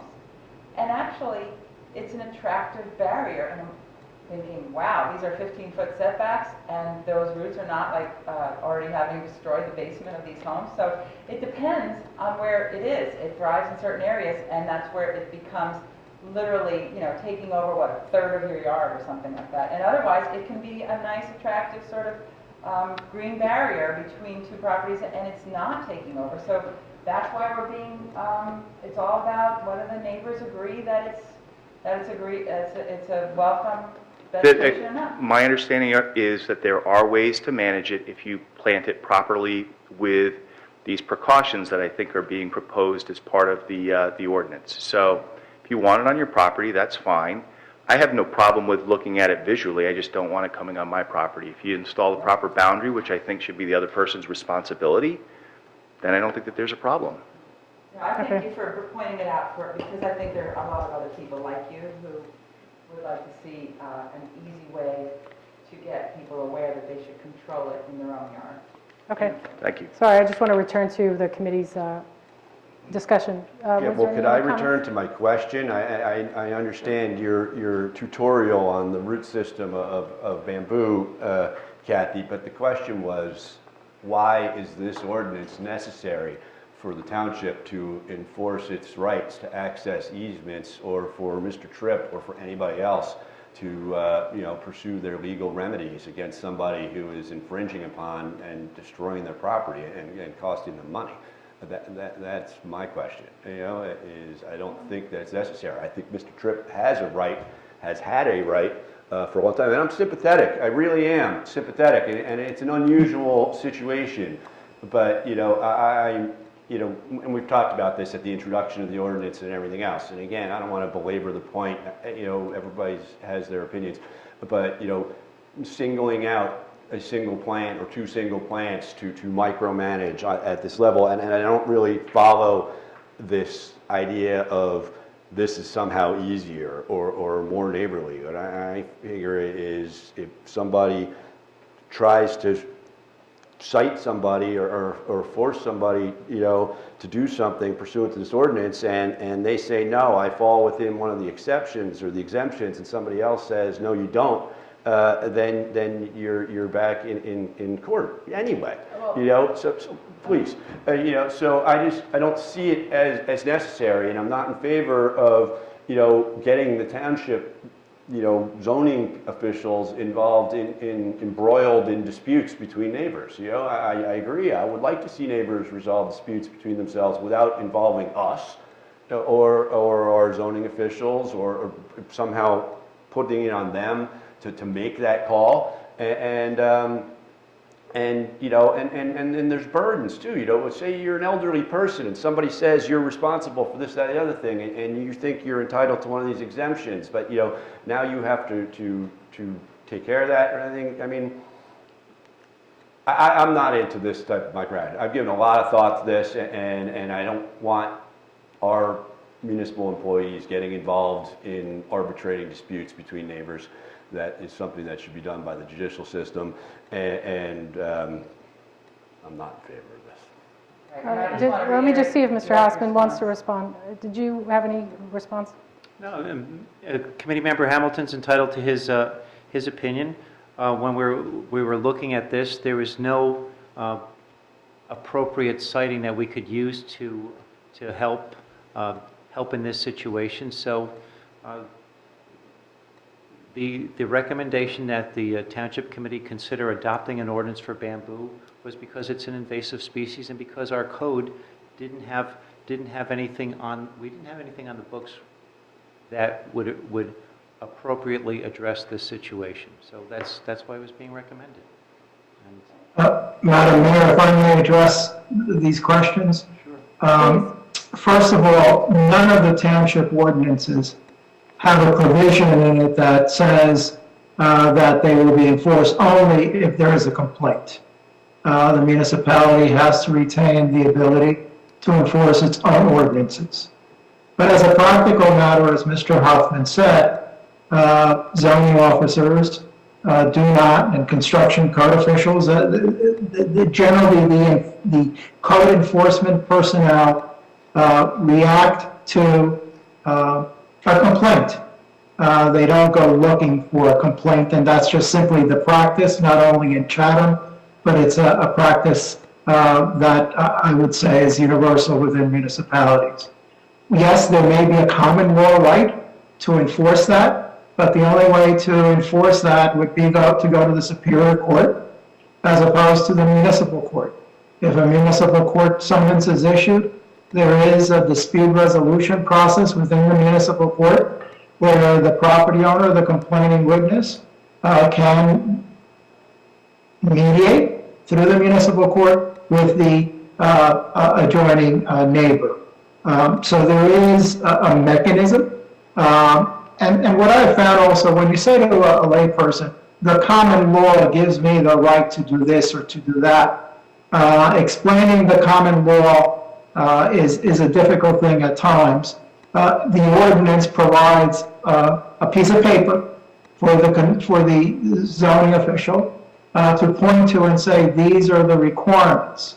So I think that what Mr. Hoffman explained is a very practical approach to this. But again, no ordinance in the town says the township will only issue a summons on a complaint. And you are correct, Mr. Hamilton. The municipality must have that ability and retain that ability. But the practicality of it is, as Mr. Hoffman explained, and that's what you already do. You already do that with all your various zoning ordinances and your various other codes. So this would be nothing new. And it's simply a mechanism to bring the parties together. Yes, the township may have some involvement. The first involvement would be to giving the person a copy of the ordinance. If that fails and the proper notices are given, then a summons can be issued, and there is a procedure in the municipal court for dispute resolutions between neighbors. Okay, thank you. So That we was have no helpful. ordinances in the town about maintenance of property, vegetation, lawns, anything? I believe we do, but there's nothing that's specific to this, and I'd have to go do a search of the code.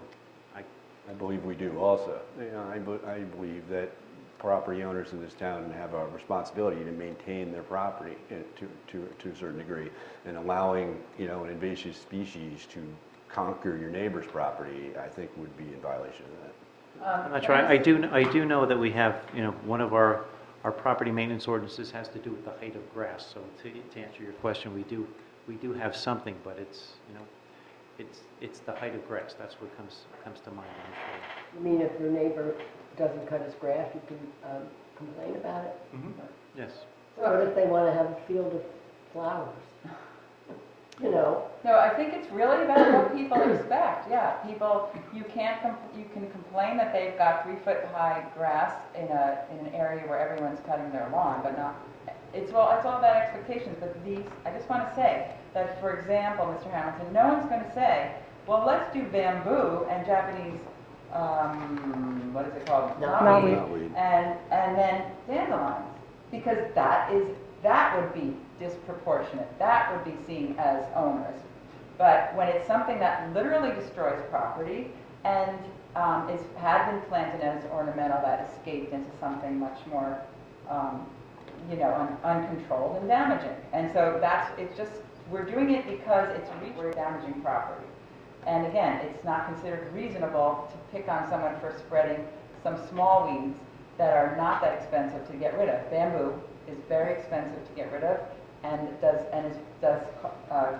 costly damage. So I think we do need to cite it to make it easy and resident friendly for people to do something about it. Okay. Do With you all have due any other? respect to Mr. Cruz, I would just say that damaging your neighbor's property is something that I think people can understand is actionable. Okay, any other points people want to make or committee members want to make that hasn't been made yet? Yeah, I mean, I've gone back and forth on this so many times, and I've tried, and ultimately I still go back to the fact that, yes, when something on your property encroaches onto someone else's, and if they can't remedy the situation, you do have a remedy, and that's with the legal system. I think this just adds another layer to that, which is ultimately, and I think that's the ultimate decision where us as a town, where it's like, if we want that extra layer, we don't. I think ultimately, I have to lean toward not wanting it, because I think there's common law in place. If you have stuff on your property and it goes onto someone else's and it damages it, it's on you. You have to fix it. Otherwise, you can get sued and pay for damages, as well as attorney's fees and court costs. That's how our system works. I just don't think it's necessary, ultimately, so. I mean, as the person, it's kind of both of your comments. As the person who receives a lot of the complaints that neighbors levy, and I have situations when you were talking about senior citizens, when there's an ordinance in place, the township can intervene and try and move things in the right direction. When there's not an ordinance in place, there's always this worry that they would have to sue, spend the money to sue, take that time to sue, how long is that going to take to resolve, and then they don't know what direction the resolution is going to take. So I know from all the complaints that I get, and it sounds very nice. I go talk to my neighbor and they're going to fix the problem. Doesn't happen like that. Sometimes it does. People are lovely. Sometimes it doesn't. And I get complaints. So now, In those cases, when the neighbor doesn't step in to do the right thing, that's when we start to get the complaints, and that's when the ordinances are reviewed to see what can the township do and what flexibility do we have first, so it doesn't put it on that person to have to deal with the legal system.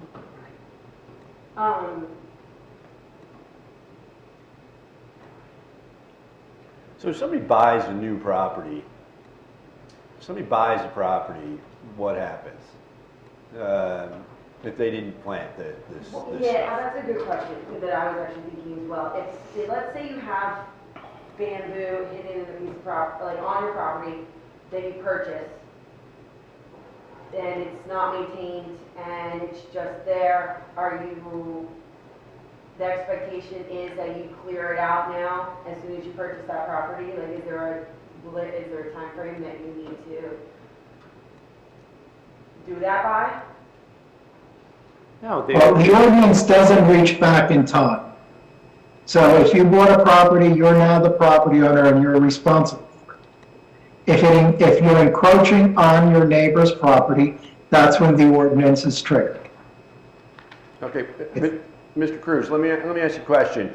A hypothetical scenario that is based on real life, I think, in the instance of the one real life scenario we're dealing with here. If I understood Mr. Tripp correctly, it sounded like when he purchased his property, a significant percentage of it was already covered with bamboo. Now, my understanding is apparently that bamboo originated on a different piece of property, but when he bought his property, there was bamboo on it already. And I don't know when his neighbor behind him bought his property, his or her, but it sounds like it's possible that both Mr. Tripp and his neighbor could have purchased properties that had bamboo spanning the property line. And now, retroactively, would this statute make the buyer of the property, assuming it can be determined which side of the property line the bamboo started on, which I think it sounds like it can be in some way in this scenario, would this statute make the owner of the property behind, who also purchased the property when it was already in a non-compliant state, now liable under the statute because it's encroaching on the other property? Well, first of all, this is not a statute, it's an ordinance of a municipality. Yeah. But putting that aside, I think it's not for me to give an opinion, really, which would be in favor of one property or another on the basis of this hypothetical. What the ordinance says is that if you own the property and you're encroaching on a neighbor's property, you're responsible for that. It does not reach back in time, it is only prospective. So if bamboo existed on property and it's not encroaching, the ordinance is not triggered. So I guess property owners, when they purchase property now, have to do a survey for bamboo.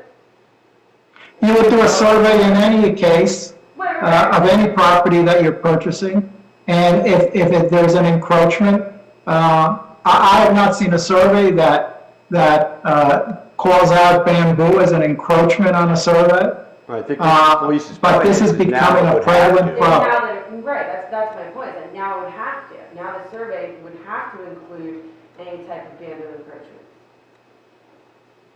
So that the property owner. It's just a demonstration of potential pitfalls with this sort of regulation, in my opinion. That, now purchasers of home or properties in the township are going to potentially be buying potential liabilities without even knowing it, is another concern of mine. So, but I guess it's not unlike if you have a survey done and your neighbor's fence is on your property, or let's see, your fence is on your neighbor's property, and you potentially have that liability that you would have to remove that, you know that, and that's part of, you either tell the person you're purchasing from, move the fence to where it belongs, or you reduce the price that you're going to pay, because you're going to have to deal with that fence at some point. But that's Because I know my fence is not allowed to be on somebody else's property. I might not know that there's this ordinance out there. But that would be part of it, yeah. So now I would expect the inspector or the survey or whatever it is to provide that information. So, and this ordinance is educational in part, that people understand that you might see it as beautiful, but you don't even realize that it's marching backwards.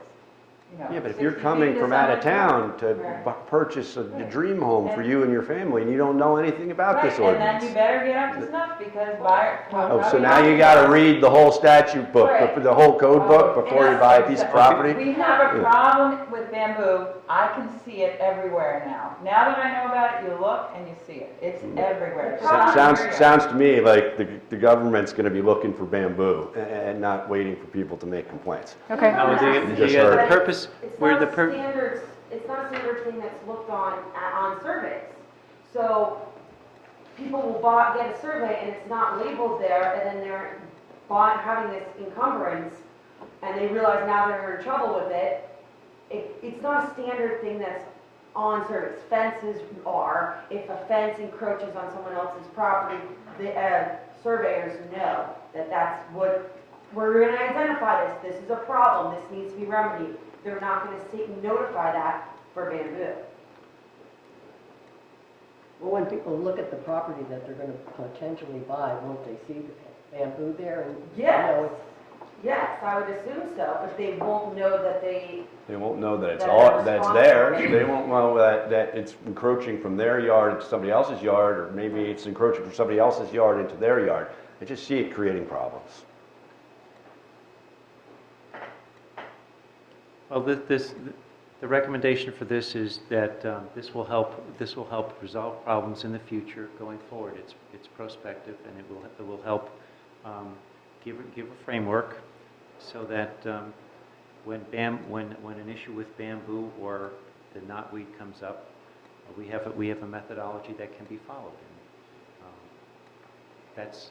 Yeah, I guess that's one additional point I'm a little confused. Everybody's focusing on the survey. When we had an inspector come in and they advised, and they would know what the updated local requirements would be. So if I'm not seeing it on the survey, I would certainly expect my inspector to tell me if I have bamboo that could potentially be an issue.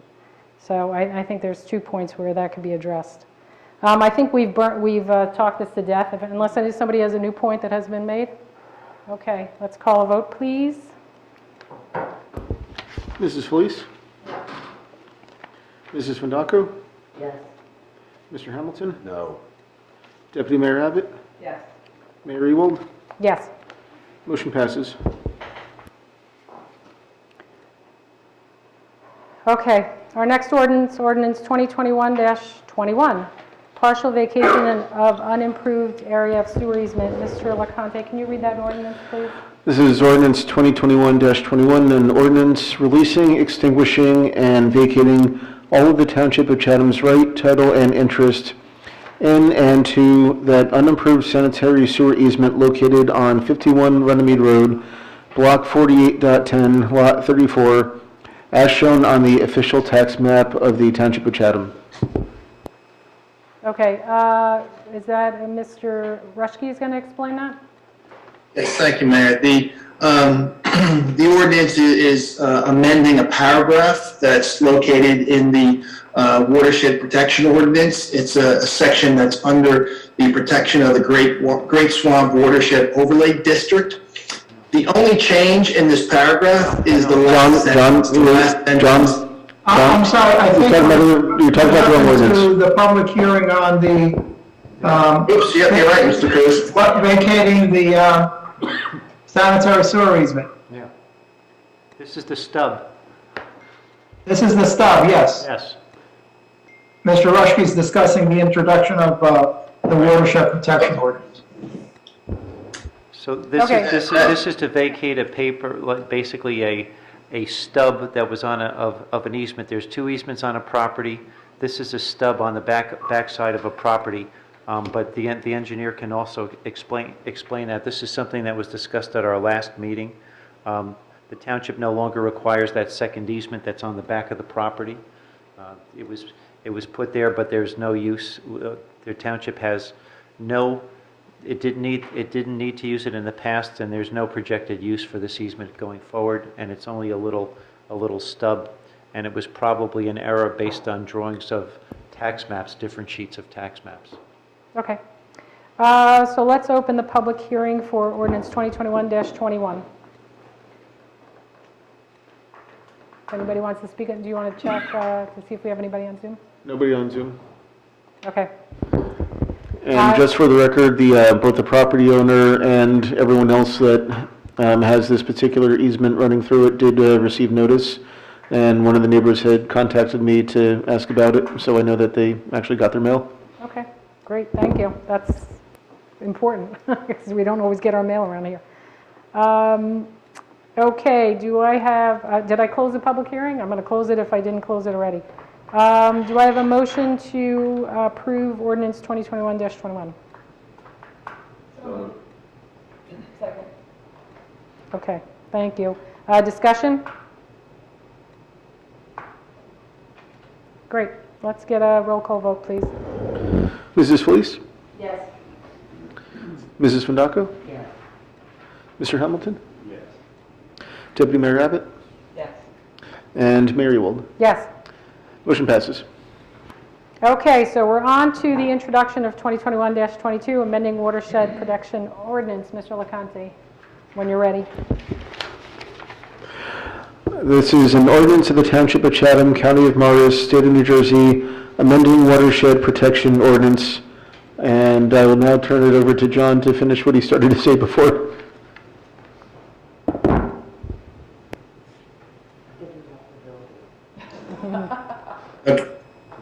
Mr. Rushke, you're up. Okay.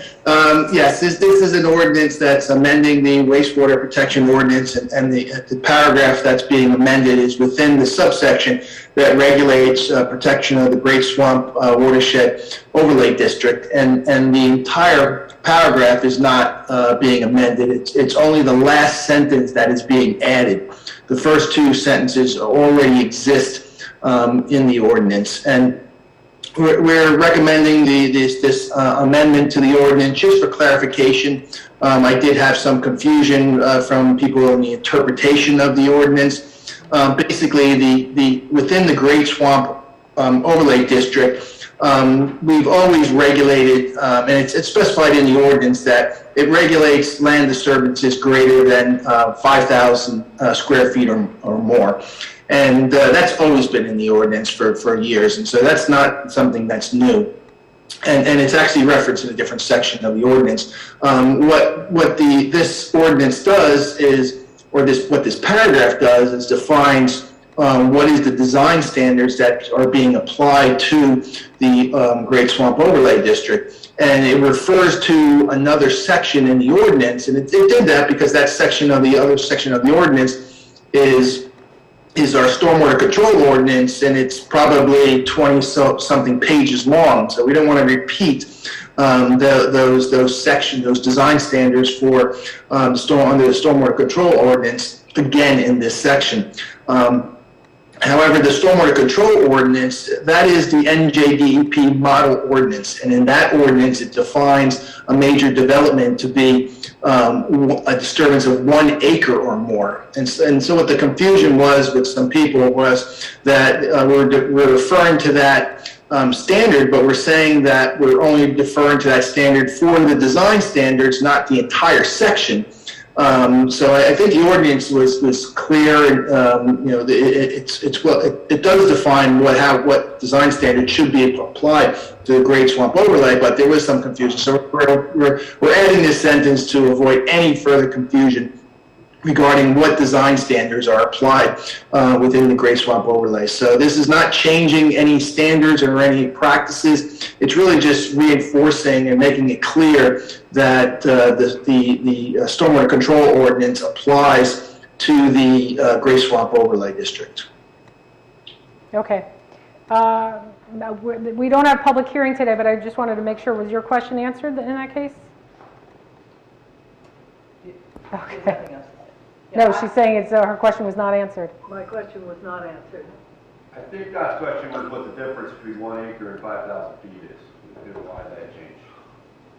Which it didn't. He's saying Possibly, and maybe that's why we're doing this, Dot, is because people were saying that we're referring to the stormwater control ordinance, and the stormwater control ordinance applies to major developments, and major developments in that ordinance is defined as 1 acre.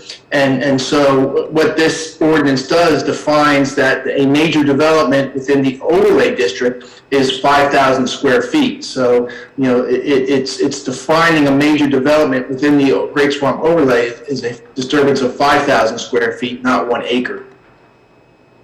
Okay. okay. All right. So, Madam Mr. Mayor, Rushby, the effect of the ordinance is to make it more restrictive as opposed to more liberal. The intent of the ordinance, it's not changing anything. I don't want that to be misconstrued, that, we're not making anything more strict, we're not making it less strict, we're just making it clear for that anyone that misunderstood, the definition that we were deferring to that ordinance. We're not deferring to that entire ordinance, we're only referring to the design standards that are being applied here. So we're not applying the entire ordinance. And so the confusion was people thinking that we were applying the entire ordinance to the Great Swamp Overlay, and we're not. We're only applying the design standards. So in order to, the best way, and just to clarify that, is that to avoid someone thinking, what is a major development? We're defining a major development within the overlay district as being 5,000. So it's just making it clear that the design standards within our stormwater control ordinance applies to the Great Swamp Overlay District. And so nothing is really changing from this ordinance. It's just making it, frankly, crystal clear that those design standards in the stormwater control ordinance applies to the Great Swamp. Great. Thank you. Okay, so this is the introduction of ordinance, and then there will be, is this going to go to Yes. the planning board? Okay, so we'll go to the planning board, and then it'll come back to the committee for the public hearing and the final adoption of the ordinance. So can I get a motion to introduce this ordinance? So moved. Second. Can you get a second? Thank you, Celeste. Any discussion at this point? I guess it's an introduction, so we don't have to discuss now. Can we get a roll call vote, please? Mrs. Fleece? Yes. Mrs. Fundaku? Yes. Mr. Hamilton? Yeah. Deputy Mayor Abbott? Yes. And Mayor Ewald? Yes. Public hearing will be scheduled for October the 28th. Okay, thank you.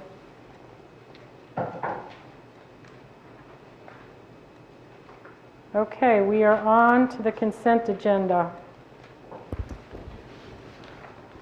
Mr. And McCaffrey. this evening, we have Resolution 2021-241, receipt of reports, 2021-242, approving meeting minutes, 2021-243, approving executive session minutes, 2021-244, authorizing agreement for flexible spending account administration, 2021-245, appointing plumbing subcode official, and 2021-246, appointing alternate plumbing subcode official and plumbing inspector.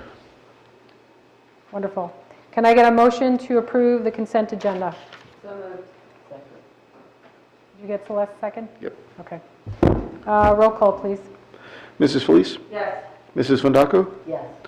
Mr. Hamilton? Yes. Deputy Mayor Abbott? Yes. And Mayor Ewald? Yes. Motion passes. Okay, we're going to open up our second hearing of citizens. Same rules apply. You have 5 minutes, and we will not interrupt, and we'll answer your questions after.